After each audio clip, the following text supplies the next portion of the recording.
ಬೆಂಗಳೂರಲ್ಲಿ ಸ್ಫೋಟ ಏನ್ ಸಂಭವಿಸಿದೆ ಅದಕ್ಕೆ ಸಂಬಂಧಪಟ್ಟಂತೆ ಸಾಲು ಸಾಲು ಸವಾಲು ಈಗ ಸರ್ಕಾರಕ್ಕೂ ಹಾಗೂ ಪೊಲೀಸ್ ಡಿಪಾರ್ಟ್ಮೆಂಟ್ಗೆ ಎದುರಾಗಿದೆ. ಪೊಲೀಸರ ಮುಂದೆ ಇವೆ ಎರಡು ದೊಡ್ಡ ಸವಾಲುಗಳು.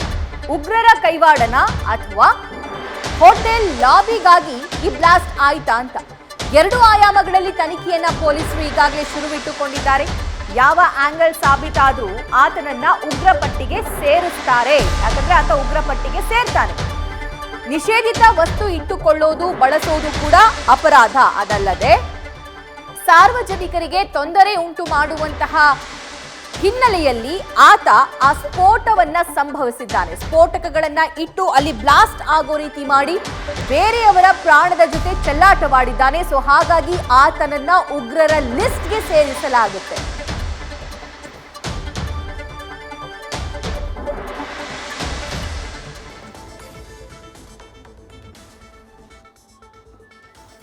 ರೈಟ್, ದೃಶ್ಯವನ್ನ ಗಮನಿಸ್ತಾ ಇದ್ದೀರಾ. ಒಂದು ಈ ಕೆಫೆಯಲ್ಲಿ ಬ್ಲಾಸ್ಟ್ ಆಗಿರುವಂತಹ ದೃಶ್ಯ. ಬ್ಲಾಸ್ಟ್ ಆಗ್ತಾ ಇದ್ದಂತೆ ಎದ್ನೋ ಬಿದ್ನೋ ಅಂತ ಅಲ್ಲಿರುವಂತಹ ಸಿಬ್ಬಂದಿ, ಕೆಲಸ ಮಾಡ್ತಾ ಇದ್ದವರು, ತಿಂಡಿ ತಿಂತಾ ಇದ್ದವರು, ಕಾಫಿ ಕುಡಿತಾ ಇದ್ದವರು ಎಲ್ಲರೂ ಕೂಡ ಓಡ್ ಹೋಗಿದ್ದಾರೆ. 9 ಜನರಿಗೆ ಗಾಯ ಆಗಿದೆ. ಅವರನ್ನ ಹಾಸ್ಪಿಟಲ್ನಲ್ಲಿ ಟ್ರೀಟ್ಮೆಂಟ್ ನೀಡಲಾಗ್ತಾ ಇದೆ. ಇನ್ನು ಬೇರೆಯವ್ರಿಗೂ ಕೂಡ ಸಣ್ಣ ಪುಟ್ಟ ಗಾಯಗಳಾಗಿದೆ. ಔಟ್ ಆಫ್ ಡೇಂಜರ್ ಅಂತ ವೈದ್ಯರು ಹೇಳಿದ್ದಾರೆ. ಆದರೆ ಹೊರಭಾಗದ ದೃಶ್ಯವನ್ನ ಗಮನಿಸ್ತಾ ಇದ್ದೀರಾ. ಈ ಆರೋಪಿ ಏನಿದ್ದಾನೆ, ಕ್ಯಾಪ್ ಹಾಕೊಂಡು, ಮಾಸ್ಕ್ ಹಾಕೊಂಡು, ಕೈಯಲ್ಲಿ ವಾಚ್ ಕಟ್ಕೊಂಡು ಆ ವಾಚ್ ಅನ್ನ ಪದೇ ಪದೇ ನೋಡ್ತಾ ಗಡಿಬಿಡಿಯಲ್ಲಿ ಸಾಕ್ತಾ ಇರುವಂತಹ ದೃಶ್ಯವನ್ನು ಕೂಡ ನಾವು ಗಮನಿಸ್ತಾ ಇದ್ದೀವಿ. ಇನ್ ಕೇಸ್ ಇದೇ ಕ್ಯಾಪ್ ಹಾಕೊಂಡಿದ್ದವನು ಬ್ಲಾಸ್ಟ್ ಮಾಡಿದ್ದು ಅನ್ನುವಂತಹ ಮಾಹಿತಿ ಏನಾದರೂ ಸಾಬೀತಾದ್ರೆ ಈತನನ್ನ ಉಗ್ರರ ಪಟ್ಟಿಗೆ ಸೇರಿಸಲಾಗುತ್ತೆ. ಈ ಬಗ್ಗೆ ಮತ್ತಷ್ಟು ಲೈವ್ ಡೀಟೇಲ್ಸ್ ನಮ್ಮ ಪ್ರತಿನಿಧಿ ಸಂದೇಶ್ ನೀಡ್ತಾ ಹೋಗ್ತಾರೆ. ಸಂದೇಶ್, ಪೊಲೀಸರಿಗೆ ಎದುರಾಗಿರುವಂತಹ ಸವಾಲುಗಳ ಬಗ್ಗೆ ಡೀಟೇಲ್ಸ್ ನೀಡ್ತಾ ಹೋಗೋದಾದ್ರೆ. ಸಭಾ, ಈಗಾಗಲೇ ಪ್ರಕರಣಕ್ಕೆ ಸಂಬಂಧಪಟ್ಟಂತೆ ಸರ್ಕಾರ ಆಗಿರ್ಬೋದು ಅಥವಾ ಪೊಲೀಸರಿಗಾಗಿರ್ಬೋದು ಸಾಲು ಸಾಲು ಸವಾಲುಗಳು ಎದುರಾಗ್ತಾ ಇದೆ. ಯಾಕಂದ್ರೆ ಈಗ 2-3 ಆಂಗಲ್ಗಳಲ್ಲಿ ತನಿಖೆಯನ್ನ ಮಾಡ್ತಾ ಇದ್ದಾರೆ. ಅಂದ್ರೆ ಪ್ರಮುಖವಾಗಿ ರಾಮೇಶ್ವರಂ ಕೆಫೆಯಲ್ಲಿ ಈಗಾಗಲೇ ಬಾಂಬ್ ಬ್ಲಾಸ್ಟ್ ಆಗಿರೋದು ಈಗಾಗಲೇ ದೃಢವಾಗಿದೆ.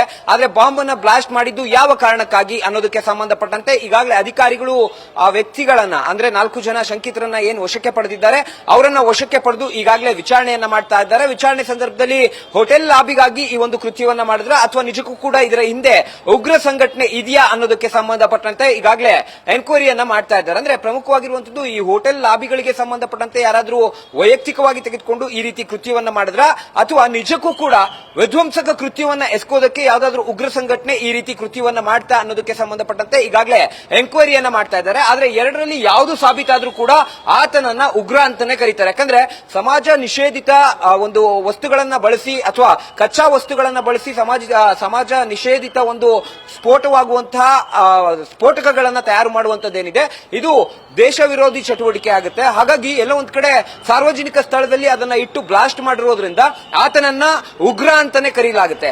ಆದರೆ ಕಾರಣವನ್ನ ತಿಳಿದುಕೊಳ್ಬೇಕಾಗುತ್ತೆ. ಯಾಕಂದ್ರೆ ಇಲ್ಲಿ ಇದರ ಹಿಂದಿನ ಎಫೆಕ್ಟ್ಸ್ ಗಳನ್ನು ಕೂಡ ಗಮನಿಸಬೇಕಾಗುತ್ತೆ. ಇಲ್ಲಿ ಹೋಟೆಲ್ ಲಾಬಿಗಾಗಿ ಮಾಡಿದ್ರೆ ಇದು ವೈಯಕ್ತಿಕ ಆಗುತ್ತೆ. ಆದರೆ ಒಂದು ವೇಳೆ ಇದರ ಹಿಂದೆ ಯಾವ್ದಾದ್ರೂ ಉಗ್ರ ಸಂಘಟನೆ ಇತ್ತು ಅಂದ್ರೆ ನಿಜಕ್ಕೂ ಕೂಡ ರಾಜ್ಯ ಪೊಲೀಸರು ಅಲರ್ಟ್ ಆಗಬೇಕಾಗುತ್ತೆ. ಜೊತೆಗೆ ಈತನ ಹಿಂದೆ ಯಾರಿದ್ದಾರೆ ಅನ್ನೋದನ್ನ ಪತ್ತೆ ಹಚ್ಚುವಂತ ಕೆಲಸವನ್ನ ಮಾಡಬೇಕಾಗುತ್ತೆ. ಯಾಕಂದ್ರೆ ಈಗ ಎನ್ಕ್ವೈರಿ ಸಂದರ್ಭದಲ್ಲಿ ಪ್ರಮುಖವಾಗಿ ಅದೇ ಕೆಲಸವನ್ನ ಈಗಾಗಲೇ ಪೊಲೀಸರು ಕೂಡ ಮಾಡ್ತಾ ಇರುವಂತದ್ದು. ಅಂದ್ರೆ ಈತನಿಗೆ ಯಾರಾದ್ರೂ ಬಾಂಬ್ ರೆಡಿ ಮಾಡೋದಕ್ಕೆ ಅಥವಾ ತಯಾರು ಮಾಡೋದಕ್ಕೆ ಟ್ರೈನಿಂಗ್ ಅನ್ನ ಕೊಟ್ರ. ಯಾಕಂದ್ರೆ ಯಾವುದೇ ಕಾರಣಕ್ಕೂ ಕೂಡ ಸಾಮಾನ್ಯ ವ್ಯಕ್ತಿ ಆ ರೀತಿಯಲ್ಲಿ ಐಡಿ ಬಾಂಬ್ ಗಳನ್ನ ತಯಾರು ಮಾಡೋದಕ್ಕೆ ಆಗೋದಿಲ್ಲ. ಅದಕ್ಕೆ ಸಾಕಷ್ಟು ಎಕ್ಸ್ಪರ್ಟೈಸ್ ಬೇಕಾಗುತ್ತೆ. ಜೊತೆಗೆ ಅದಕ್ಕೆ ಟ್ರೈನಿಂಗ್ ಅನ್ನ ಕೊಡಬೇಕಾಗುತ್ತೆ. ಹಾಗಾಗಿ ಟ್ರೈನಿಂಗ್ ಅನ್ನ ಯಾರು ಕೊಟ್ರು, ಹೇಗೆ ಈತ ಆ ಒಂದು ಬಾಂಬ್ ಅನ್ನ ತಯಾರು ಮಾಡ್ದ, ಹೇಗೆ ಆ ಒಂದು ಇಂಟೆನ್ಸಿಟಿ ಆಗಿರ್ಬೋದು ಅಥವಾ ಡೆನ್ಸಿಟಿ ಆಗಿರ್ಬೋದು ಇಷ್ಟು ಪರ್ಟಿಕ್ಯುಲರ್ ಆಗಿ ಆತ ಬ್ಲಾಸ್ಟ್ ಮಾಡಿ ಹೋಗಿದ್ದಾನೆ, ಇವೆಲ್ಲವೂ ಕೂಡ ಎನ್ಕ್ವೈರಿ ಮಾಡಬೇಕಾಗುತ್ತೆ. ಆ ನಿಟ್ಟಿನಲ್ಲಿ ಈಗಾಗಲೇ ಪೊಲೀಸರು ಎನ್ಕ್ವೈರಿಯನ್ನ ಮಾಡ್ತಾ ಇದ್ದಾರೆ. ಒಟ್ಟಾರೆಯಾಗಿ ಎರಡರಲ್ಲಿ ಯಾವುದು ಸಾಬೀತಾದ್ರೂ ಕೂಡ ಉಗ್ರ ಆಗ್ತಾನೆ. ಆದ್ರೆ ಇಂಟೆನ್ಷನ್ ಈ ಪ್ರಕರಣದಲ್ಲಿ ಬಹಳ ಮುಖ್ಯ ಆಗ್ತಾ ಹೋಗುತ್ತೆ. ಇಂಟೆನ್ಷನ್ ಬೇಸ್ ಮೇಲೆ ಮುಂದಿನ ತನಿಖೆ ಯಾವ ರೀತಿ ಮಾಡಬೇಕು ಅನ್ನೋದನ್ನ ಪೊಲೀಸರು ನಿರ್ಧಾರ ಮಾಡ್ತಾರೆ. ಜೊತೆಗೆ ನ್ಯಾಷನಲ್ ಏಜೆನ್ಸಿಗಳು ಅಂದ್ರೆ ರಾಷ್ಟ್ರೀಯ ತನಿಖಾ ಸಂಸ್ಥೆಗಳು, ಫಾರ್ ಎಕ್ಸಾಂಪಲ್ ಎನ್ಐಎ ಕೂಡ ಅದರ ಆಧಾರದ ಮೇಲೆ, ಅಂದ್ರೆ ಈಗ ಏನು ಬರುತ್ತೆ ರೀಸನ್ ನ ಆಧಾರದ ಮೇಲೆ ಮುಂದಿನ ತನಿಖೆಯನ್ನ ಮಾಡ್ತಾರೆ. ಈ ನೆಟ್ವರ್ಕ್ ಅನ್ನ ಭೇದಿಸುವಂತ ಕೆಲಸವನ್ನ ಕೂಡ ಮಾಡಬೇಕಾಗುತ್ತೆ. ಆ ನಿಟ್ಟಿನಲ್ಲಿ ಈಗಾಗಲೇ ಪೊಲೀಸರು ಕೂಡ ಎನ್ಕ್ವೈರಿಯನ್ನ ಮಾಡ್ತಾ ಇದ್ದಾರೆ. ಸಭಾ, ನ್ಯೂಸ್ ಫಸ್ಟ್ ನಿರ್ಭೀತಿಯಿಂದ ನಿಮ್ಮ ಪರವಾಗಿ.